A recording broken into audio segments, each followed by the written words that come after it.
Terima kasih Anda masih bersama kami. Bagi Anda yang baru saja bergabung, kami hadirkan kembali 3 berita utama hari ini. Seorang remaja tewas tenggelam setelah terseret ombak saat berwisata di Pantai Kape, Kabupaten Pindrang.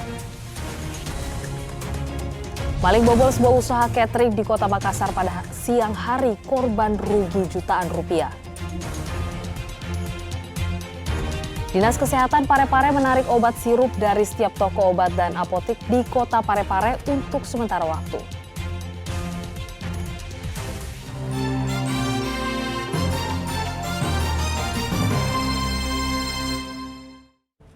Sebuah usaha catering di Kota Makassar dibobol maling. Pelaku beraksi pada siang hari dan agar tidak mudah dikenali, pelaku gunakan helm dan jaket.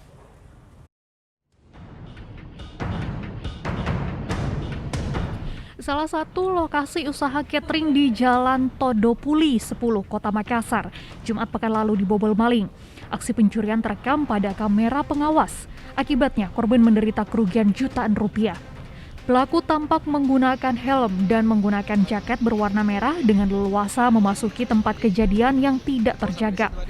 Pelaku masuk di lantai 2 lalu menggondol uang di dompet yang berada di dalam lemari. Saya viralkan saja karena kok itu nih apa takutnya itu lagi orangnya, jadi saya viralkan saja. Itu uangnya di mana ditaruh, Pak? Di dompet. Di lantai berapa? Di lantai 2 di tas. Oh, berarti dia sempat keliling di lantai 2. Iya, dia ke dapur dulu baru naik cek ada orang atau tidak ada, jadi dia langsung naik ke atas.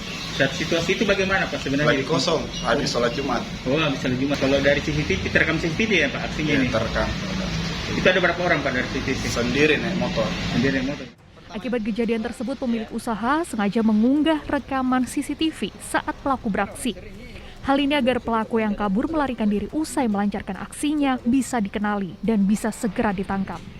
Pemilik usaha catering ini akan melakukan koordinasi dengan pihak keamanan lokasi sekitar atau Babin Kaptipmas dan akan melaporkan kasus ini pada kepolisian Polsek Rapucini. Zainuddin melaporkan dari Kota Makassar. Upaya penyelundupan puluhan ekor satwa dilindungi burung cucak rowo terjadi di Pelabuhan Nusantara, Kota Parepare. Diduga pelaku sengaja meninggalkan burung-burung tersebut karena takut terjaring razia.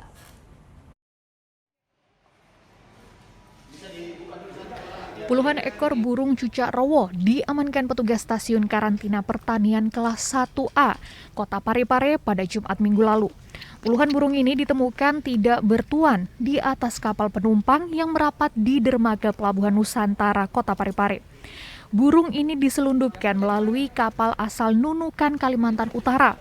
Diduga tindakan ini merupakan modus yang biasa dilakukan oleh pihak tak bertanggung jawab. Menitipkan burung tersebut kepada penumpang yang berangkat karena takut terjaring razia. Biasanya pemilik burung ini atau media pembawa mereka sudah tahu sebenarnya ini dilarang. Namun mereka biasa titip ke oknum tertentu di kapal untuk dikirim ke sini. Sehingga pada saat kawan-kawan di atas kapal melakukan patroli ditemukan burung ini, sehingga mereka tidak ada yang mengaku. Jadi kita jadikan sebagai barang temuan. Rencananya burung cucak rowo yang terjaring razia ini akan dikembalikan ke Nunukan, Kalimantan Utara untuk dilepas liarkan ke habitatnya. Sesuai dengan Undang-Undang Republik Indonesia Nomor 21 Tahun 2019 tentang karantina hewan, ikan, dan tumbuhan, seseorang yang melakukan penyelundupan satwa yang dilindungi tanpa disertai dokumen karantina bisa terjerat hukuman 2 tahun penjara serta denda 2 miliar. Suwardi Gatang melaporkan dari Kota Parepare. Dinas Kesehatan Parepare menarik obat sirup dari setiap toko obat dan apotek di Kota Parepare. Penarikan itu berdasarkan surat edaran Kementerian Kesehatan. Untuk sementara seluruh apotek tidak diperkenankan menjual obat sirup. Meski dugaan gagal ginjal umumnya diserang anak balita, namun obat berbentuk sirup bagi orang dewasa juga dilakukan pelarangan penjualan sementara waktu.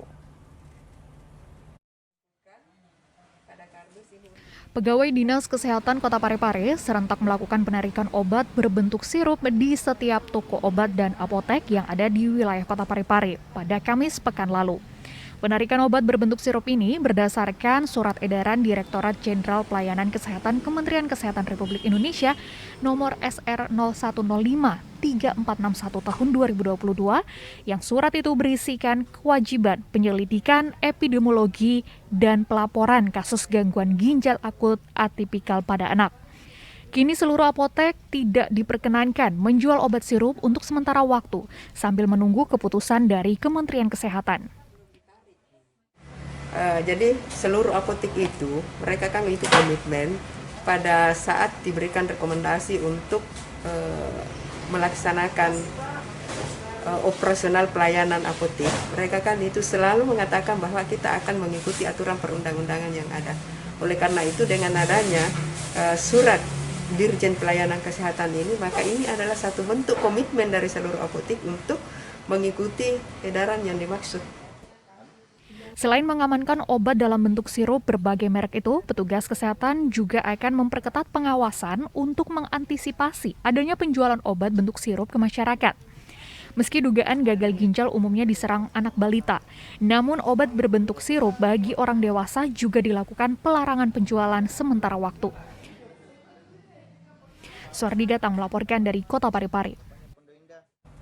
Seorang satpam di Desa Kurica di Kabupaten Pinrang merancang destilator pengolah sampah plastik menjadi bahan bakar minyak. Meski bahan bakar minyak yang dihasilkan bisa digunakan untuk kendaraan bermotor, namun tujuan utama pembuatan alat ini guna mengatasi masalah sampah plastik.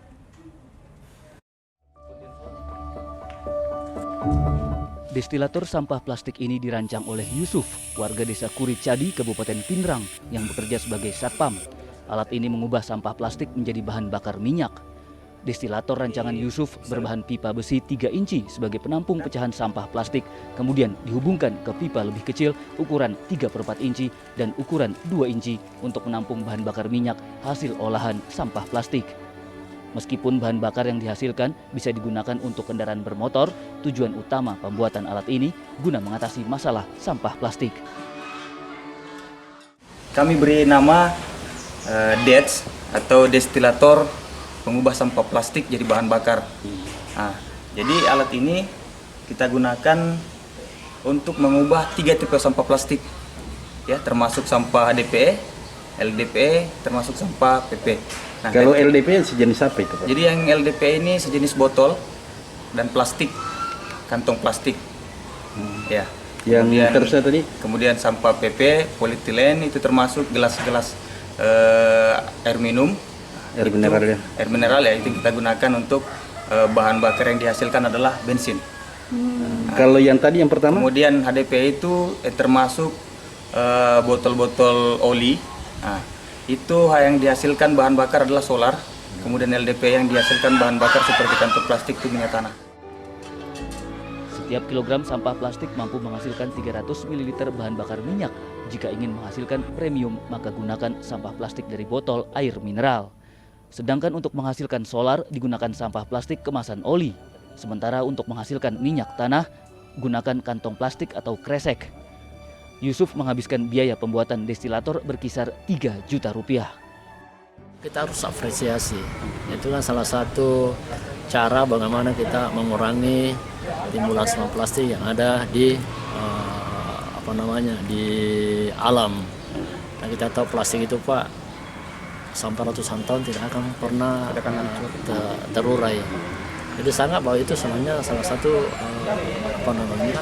inovasi yang didapat masyarakat itu luar biasa, Pak. Tidak semua sampah plastik di lingkungan sekitar memiliki nilai ekonomis sehingga dapat diolah menjadi bahan bakar minyak. Ini tidak ada nilai pasarannya ketika dijadikan ini jadi alat bahan bakar seperti minyak tanah ini sangat berguna karena tidak ada pasarannya. Sayangnya, destilator pengolah sampah plastik menjadi bahan bakar minyak yang dirancang sejak tahun 2017 ini belum digunakan masyarakat setempat karena kendala biaya operasional yang perlu dukungan segera pemerintah daerah. Padahal inovasi Yusuf yang pernah digunakan di Maros pada tahun 2018 ini pun selaras dengan program pemerintah daerah memberantas sampah khususnya plastik di lingkungan sekitar. Suardi Gatang melaporkan dari Kabupaten Pinrang.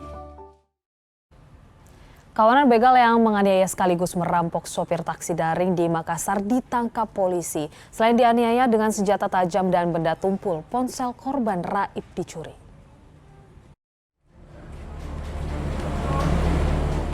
Tidak lama setelah viral di media sosial, polisi berhasil meringkus 8 begal yang menganiaya sekaligus merampok sopir daring di kota Makassar. Komplotan ini ditangkap di Kelurahan Untia, Kecamatan Biringkanaya. Saat membegal korban, kawanan pelaku dalam kondisi mabuk. Motif pembegalan dipicu emosi salah satu pelaku yang tidak terima diserempet korban. Saat itu para pelaku yang membawa berbagai senjata tajam sedang konvoi di Jalan Salodong. Korban yang berusaha kabur berhasil dihentikan, kemudian dipaksa turun dari mobil dan dikeroyok. Selain dianiaya, ponsel korban raib dicuri. Hingga kini kondisi korban masih dirawat di Rumah Sakit Umum Daerah Daya Makassar. Korban mengalami luka robek pada tangan kanan terkena senjata tajam serta luka pada kepala dihantam benda tumpul. Setelah lakukan penyidikan ini berapa orang yang berhasil diamankan? Setelah ada laporan,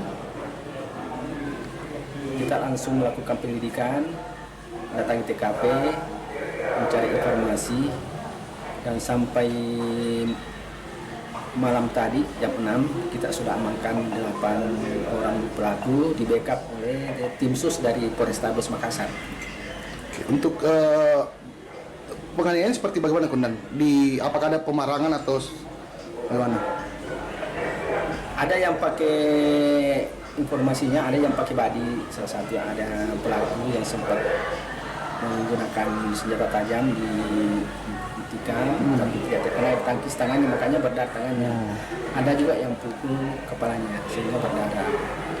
Ini mereka memangnya pelaku dari mana, Kundan, sebelumnya sampai bergerombolan begitu, Kundan? Informasinya dia memang nongkrong di sana, dia kan habis minum minuman keras. Karena pengaruh minuman keras ini sehingga dia terpancing untuk melakukan itu. Barang bukti yang sudah sempat disita, Kundan? Kita sudah amankan, ada HP-nya.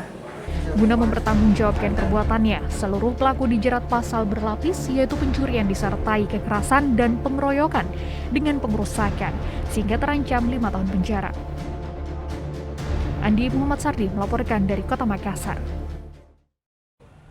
Informasi tadi mengakhiri jumpa kita. Atas nama rekan yang bertugas, saya Priscilia Claudia mengucapkan terima kasih atas kebersamaan Anda. Selamat beraktivitas dan sampai jumpa.